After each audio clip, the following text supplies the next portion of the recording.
नमस्कार जय जगन्नाथ। मु आज कलरा चिप्स बनैबी। मुझे कलरा को भल भाव में धोईक नहीं कलरा चिप्स बनवाई मु बेसन कॉर्नफ्लावर लुण हल्दी जीरा गुंड धनिया गुंड लंका गुंड राशि टमाटो अदा रसुण पेस्ट नहीं अदा पेस्ट पकईले भल फ्लेवर आसी थाए।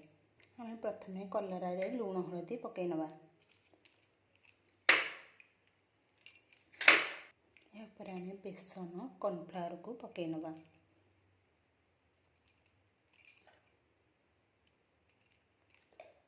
आम भल भाव में मिक्स करदे।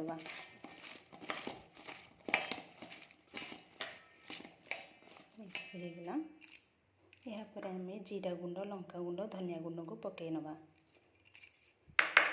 राशि की भी पकई नवा। टमाटो प्यूरी देकी भल भाव में मिक्स कर नवा। एबे आम मिक्स करदे या 10 मिनिट आम कभर कर नवा। एबे 10 मिनिट हो गले मु आगु तेल गरम करके रखी। एबे आम कलरा को ऐड करदे।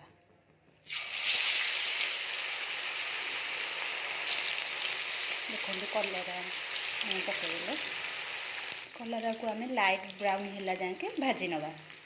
एबे लाइट ब्राउन कलर हो गले आम को काढ़ी नवा। यहाँ आम काढ़ी नेले आ जो कलरा अच्छी आम ऐड करदे।